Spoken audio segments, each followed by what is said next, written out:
Salmos capítulo 14. Salmos capítulo 14 es una respuesta o habla de aquellos que creen que Dios no existe. Salmos capítulo 14 es, ¿conoce a alguien que no cree en Dios? ¿Conoce a alguien que no cree en que Dios puede obrar, que Dios puede hacer algo? ¿Conoce a alguien que se opone a esta verdad y que cree que Dios no existe y llega hasta burlarse de ti por tu fe? ¿Conoce a alguien que quizás te mira y te dice, tú crees tonterías y lo que tú estás creyendo son cuentos y son fábulas de camino? Simple y sencillamente es una historia. Lo que tú crees es una historia y no es real. Que cuestiona la realidad de Dios y lo que Dios es. ¿Conoces a alguien así? ¿Y sabes lo difícil que es tratar con alguien así? Y se burlan de ti por tu fe. Escuche, Salmos capítulo 14 brinda una respuesta a aquellos que no creen en Dios, a aquellos que se burlan de la verdad de Dios o simplemente la niegan. Así que hoy vamos a estar en ese salmo donde hablamos de ello. Así que quédese conmigo. Escuche, dice el necio en su corazón, no hay Dios. Se han corrompido, hacen obras abominables. No hay quien haga el bien. Jehová miró desde los cielos sobre los hijos de los hombres para ver si habían algún entendido que buscara a Dios. Escuche, todos se desviaron, a una se han corrompido. No hay quien haga lo bueno, no hay ni siquiera uno. No tienen discernimiento todos los que hacen iniquidad, que devoran a mi pueblo como si comiesen pan y a Dios no invocan. Ellos temblaron de espanto porque Dios está con la generación de los justos. Del consejo del pobre se han burlado. Escuche, pero Jehová es su esperanza. Que de Sión saliera la salvación de Israel. Cuando Jehová hiciere volver a los cautivos de su pueblo, se gozará Jacob y se alegrará Israel. Quiero que escriban los comentarios. Pero Jehová es su esperanza. Quiero que escriba ahí, Él es mi esperanza. Quiero que lo escriba ahí, Él es mi esperanza. Quiero que escriba esa palabra allí en los comentarios. Él es mi esperanza. Esperanza es que algo sea posible o alcanzable. Eso es esperanza. Es confianza en que algo sea posible o alcanzable. Pero no nos adelantemos. Comencemos desde el verso 1. Salmos capítulo 14 comienza brindando una respuesta a aquellos que se oponen a esta verdad. Parece que el salmista David, aún en su tiempo antiguo, supo ver que habían algunos que negaban la verdad de Dios, que negaban lo que está escrito, que negaban lo que está allí. Esas verdades establecidas y escritas para nosotros y las realidades de Dios las negaban en su vida. Así que Salmos capítulo 14 habla de aquellos hombres y de esa triste condición. Porque si hay algo triste y algo que pudiera considerar una triste condición, es la condición de rechazar a Dios. Dice el necio en su corazón, no hay Dios. Se han corrompido y hacen obras abominables y no hay quien haga el bien. Así que David veía a los que negaban la existencia de Dios y llegó a la conclusión de que simple y sencillamente eran necios. Escuche, eran necios. Eran necios. Escuche, y cualquiera que niegue la existencia de Dios, así como David lo concluyó, podemos concluirlo hoy. Cualquiera que niegue la existencia de Dios es simple y sencillamente un necio. Escuche, es simple y sencillamente un necio. Y esto no se trata de ser lo suficientemente inteligentes para entender a Dios, pues nadie es tan inteligente como para entender la complejidad y la profundidad de Dios. Pero simple y sencillamente lo poco que podamos entender de Dios es suficiente para comprender que es grande, que es real y que tiene el poder de todas las formas y en todos los medios posibles. Así que yo entiendo que él tiene en mente simple y sencillamente, el salmista tiene en mente simple y sencillamente los que rechazan a Dios. El necio dice no hay Dios, pero es para él. Mire, él no solo no cree en Dios, sino que actúa según su convicción. ¿Por qué? Porque rechaza toda la evidencia que puede comprobar la grandeza de Dios. Profesando ser sabios, dice la Biblia, se hacen necios. Negar la existencia de Dios no lo borra del universo.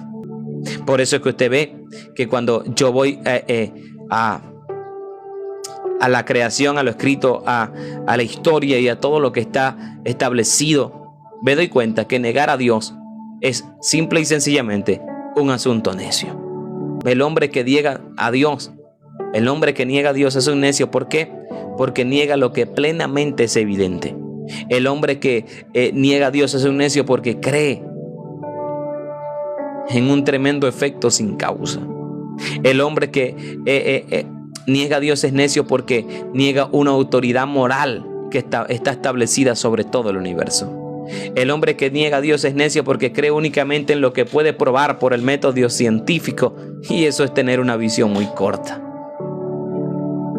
El hombre que niega a Dios es un necio porque toma un riesgo dramático y supersticioso de que no hay Dios. Se niega a dejarse persuadir por los numerosos y poderosos argumentos de la existencia de Dios. Mire, hay muchos argumentos poderosos a favor de la existencia de Dios. Muchos argumentos numerosos a favor de la existencia de Dios. Muchos más de los que hay en contra. Escuche, así que negar la existencia de Dios es un asunto que convierte al hombre en necio, y David lo estableció así. Cuando yo voy a la Biblia, cuando voy fuera de la Biblia, puedo establecer un argumento cosmológico. La existencia del universo significa que debe haber un Dios creador. Es el argumento cosmológico. El argumento antropológico, la naturaleza y el carácter únicos de la humanidad, significa que debe haber un Dios relacional. Puedo incluso quitar el argumento moral. La existencia de la moralidad significa que debe haber un Dios gobernante. Así que yo entiendo que el no creer, el ateísmo, ese es el resultado simplemente de una locura. Simplemente es una locura. Repito de nuevo para lo que lo piden. Escuche, yo entiendo que el que niega la existencia de Dios está negando los numerosos argumentos a favor de la existencia de Dios, pues siempre serán mayores los argumentos de la existencia de Dios que los que están en contra. Tendría que negar el argumento cosmológico. ¿Por qué cosmológico, Pastor William? Porque la existencia del universo significa que debe haber un Dios creador detrás de ello. Sí, toda cosa creada tiene una causa de su creación. Así que Dios es el creador de todo. Tiene que haber un argumento teológico. La existencia de Dios en un diseño del universo significa que debe haber un Dios que lo diseñó. Hay un argumento antropológico, que la naturaleza y el carácter únicos de la humanidad significan que hay un Dios relacional. Hay un argumento moral. ¿Cuál es el argumento moral? Que la existencia de la moralidad significa que debe haber un Dios gobernante. Entonces, entiendo que si alguno decide no creer, ese es simplemente el resultado de una locura.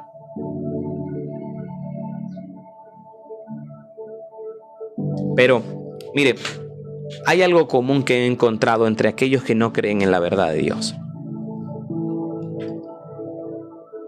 Es imposible no creer, por lo tanto es una locura, y David los llama necios. Ahora, yo he tenido la oportunidad de conversar con algunos de este círculo del ateísmo, que no creen. Y si algo he podido analizar de sus vidas, en cada una de ellas, hay un patrón de conducta que se repite en todos, sin que falte ninguno. La mayoría de ellos han vivido de alguna u otra forma una experiencia traumática en la que quisieron que Dios obrara y no lo hizo, según ellos. Entonces, solo puedo ver que el hombre niega a Dios simple y sencillamente por resentimiento. Porque hay heridas que no ha sanado, porque está buscando un culpable de la maldad de los hombres, o simplemente un culpable por alguna situación en su vida. Así que la mayoría de gente que niega la existencia de Dios Cuando conversas con ellas te van a decir, bueno, si Dios existe, ¿por qué no sanó a mi hermano? ¿O por qué no libró a mi padre o a mi madre? Siempre hay un argumento de ese tipo, porque te das cuenta que lo único que están es manifestando su herida. No es que no crean en Dios. No es que no crean en Dios, es que hay resentimiento en sus corazones. Y no lo quieren admitir. Y ahí es donde entra el problema. Por eso la Biblia dice, creyendo ser sabios, se hacen necios. Porque argumentos para la existencia de Dios hay suficientes. Muchos más de los que yo le nombré incluso.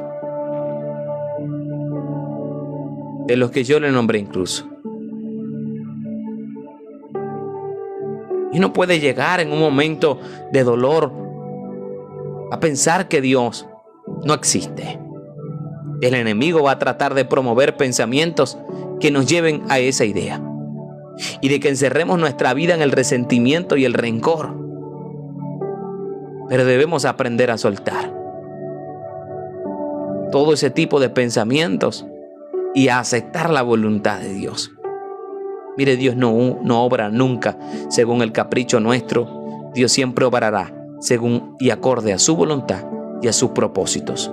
Dios no actúa al azar. Dios actúa bajo dirección divina. Naireli Ferrer, Dios te bendiga. Qué bueno que no has negado la existencia de Dios, a pesar de las cosas difíciles que hayan pasado en nuestra vida.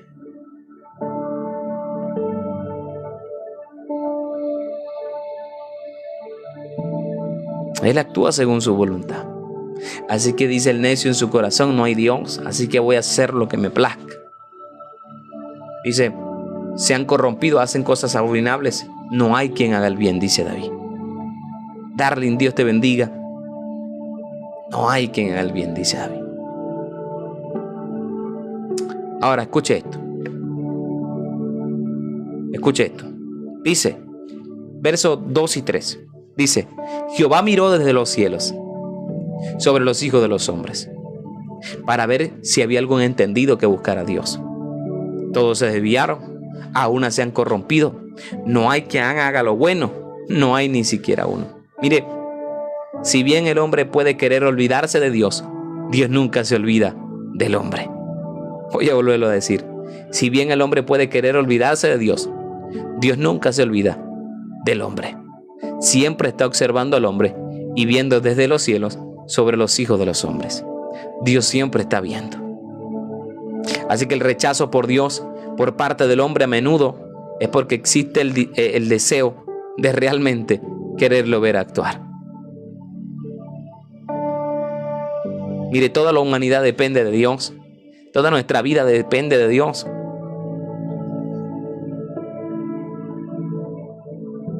Mire, y estas palabras nos recuerdan a Dios descendiendo del cielo para observar. Aquellos hombres se acuerdan que construían la torre de Babel.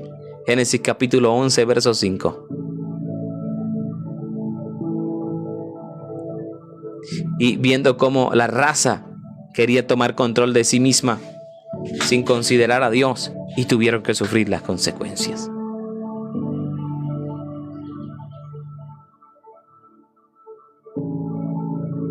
Y la Biblia dice que que Dios mira desde los cielos para ver si hay algún entendido que busque a Dios.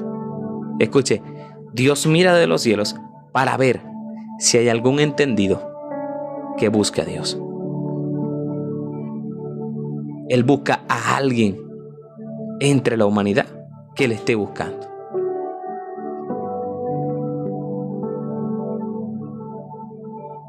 Él no está diciendo que, él no cuando observa no simplemente está buscando a alguien inteligente que pueda descifrarlo a él. No.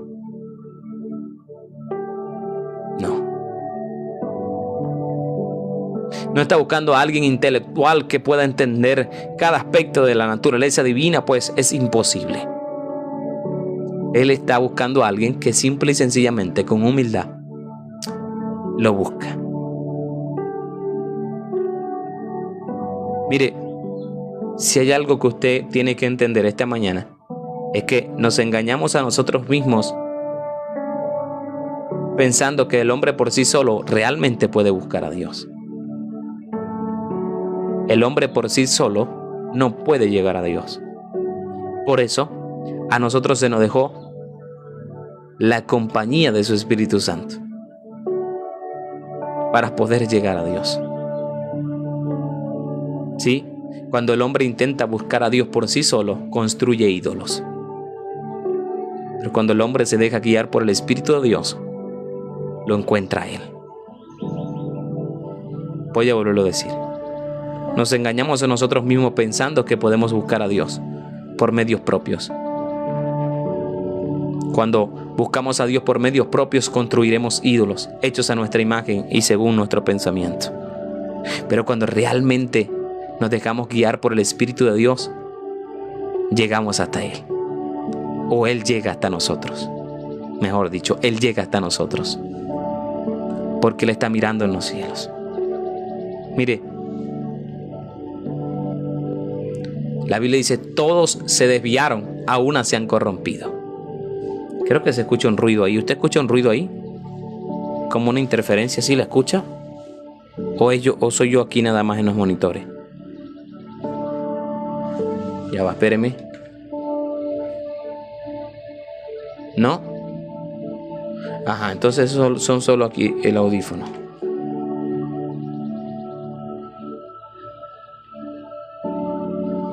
Ok. Ahí. No se escucha bien, ok. Escuche esto. Todos se desviaron, a una se han corrompido, dice. Mire, todos nosotros nos hemos desviado de Dios una o dos veces o más. O a diario lo hacemos. Nos desviamos de Dios. Cristo y Dios te bendiga. Nos desviamos de su presencia. Nuestra naturaleza corrompida y pecaminosa nos lleva muchas veces a desviarnos de Dios. Todos se desviaron de Dios. No hay hombre en esta tierra. Por eso Él dice, escuche, por eso Él dice, todos se desviaron de Dios, a una se han corrompido. No hay quien haga lo bueno, ni siquiera uno. Ni siquiera uno que haga lo bueno.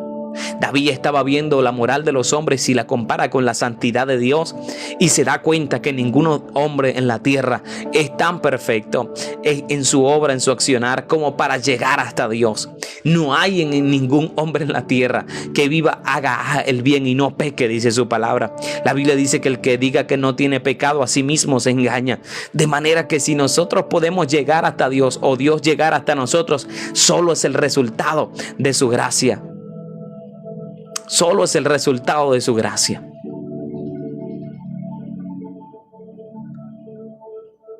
Si nosotros podemos llegar, no hay para ver si hay algún entendido que buscar a Dios. Para ver si hay algún entendido que buscar a Dios. Cuando Dios mira desde los cielos, busca a alguien, escuche, entendido entre la humanidad. Y entendido no significa inteligente o intelectual. Entendido es que reconozca con simple humildad que Dios es más grande que Él, que su plan es más grande que nuestra vida y que Él es el que tiene el control de todo. Que Él es el que tiene el control de todo. Así que podemos engañarnos a nosotros mismos si pensamos que por medios propios podemos llegar a Dios. Necesitamos de su Espíritu Santo. No hay quien haga lo bueno, dice Él, ni siquiera uno.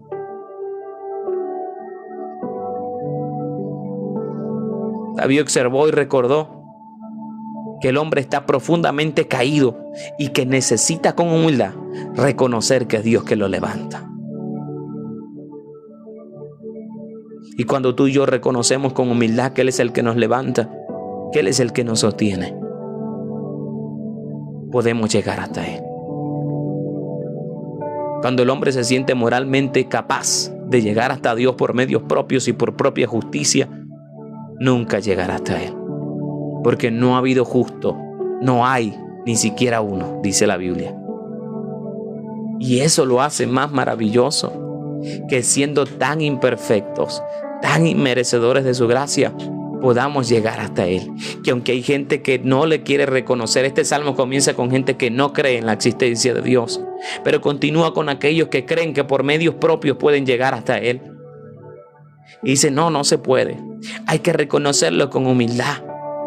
Hay que aceptarlo en el corazón y aceptar que somos inmerecedores de esta gracia y que solo su gracia es la que sostiene nuestra vida.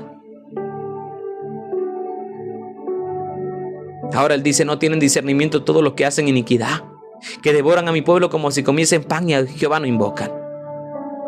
Hablaban de aquellos hombres, escuche. David primero consideró la profunda caída del hombre, que no creía en Dios, que no confiaba en Dios. Ahora se ocupa del destino del pueblo de Dios, que está caído y que puede solamente llegar hasta Él por su gracia.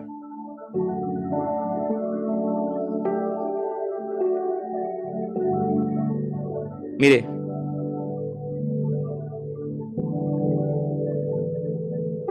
yo entiendo esto. Dice esto, mire, como que devoran mi pueblo como si comiesen pan.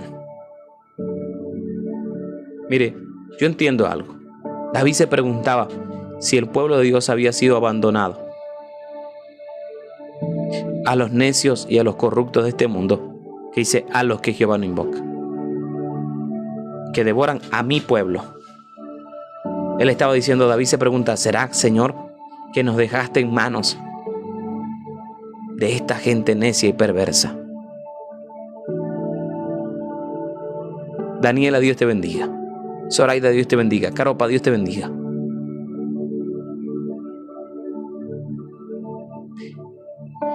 Pero sabes, él dice algo que me gusta.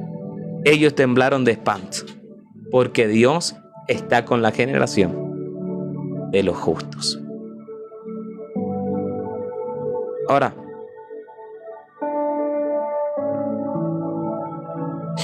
¿cómo podemos considerarnos justos? ¿Cómo podemos considerarnos justos? Si no ha habido justo que yo haga el bien y no peque. Justo. ¿A quién la Biblia llama justo? Jesús mismo dijo, bueno, Padre, Maestro bueno, y él dijo, bueno solo mi Padre. ¿Cómo podemos llegar a ser justos? Temblaron de espanto porque Dios está con la generación de los justos. Yo quiero que Él esté conmigo, pero cuando yo miro mi justicia, digo, estoy lejos de lo que se pueda considerar moralmente justo, según la Escritura y según la justicia divina. ¿Cómo puedo llegar a ser justo? Sería una buena pregunta que merece una respuesta pronta. Y es sencilla la respuesta. Yo puedo llegar a ser justo por medio de Jesús y de su sangre que purifica mi vida. Solo a través de Él. Entonces, le repito, ninguno puede llegar hasta Dios por medio propio. Lo necesitamos a Él. Necesitamos a su Espíritu intercediendo por nosotros, clamando por nosotros con gemidos indecibles, revistiendo la vida nuestra de su poder. Eso es lo que nos hace justos. Su presencia es la que nos hace justos. Su presencia es la que nos hace justos. Y ahora los que se habían levantado contra el pueblo de Dios, aquellos que negaban incluso la existencia de Dios, tienen que temblar de espanto porque Dios está con los que confían y creen que Dios es el que les justifica.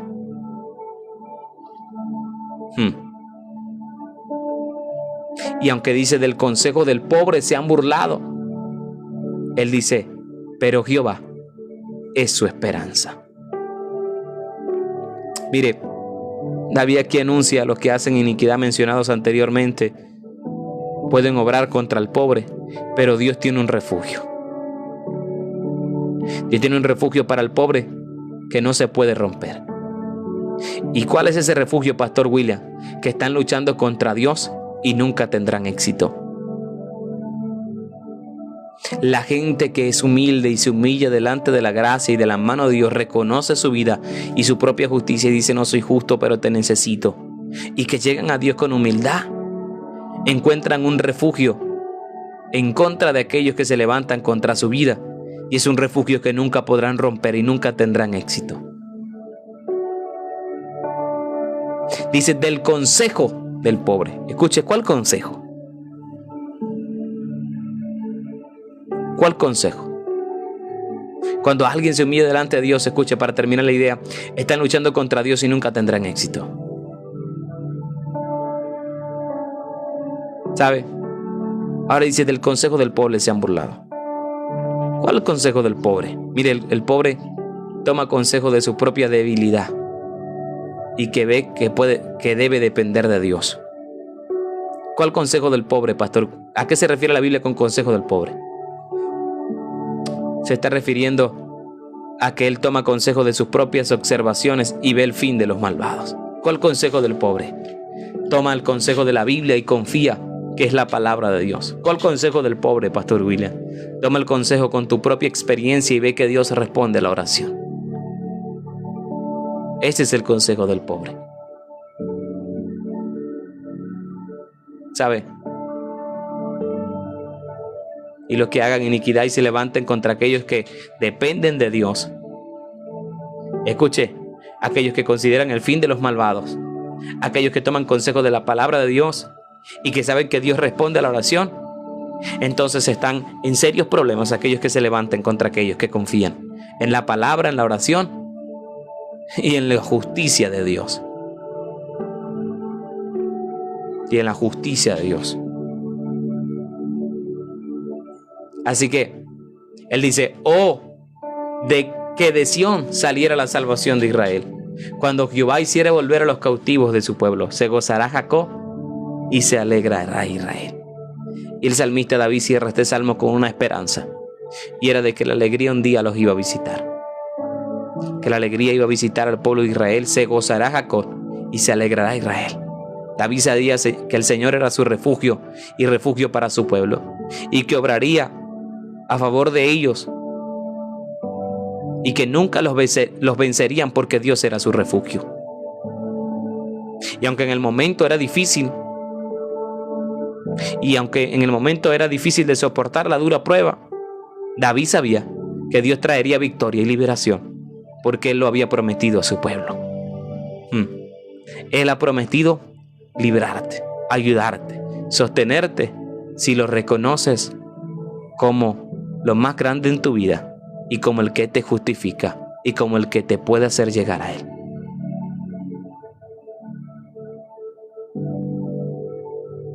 Amén. Que Dios nos bendiga a todos en esta mañana. Así que David se anticipa a la liberación que el pueblo de Dios tendrá por aquellos que se burlaban, injuriaban o levantaban contra ellos tratando de burlarse en su creencia en Dios. Pero David se anticipa y sabía que llama a la gente a alegrarse, porque un día Dios aplicaría su justicia, aplicaría su esperanza. Él sería el refugio de ellos y les sostendría, y les sostendrá y los mantendrá. Amén. Que Dios nos bendiga a todos. Recuerde, un salmo y una oración hacen un día de bendición.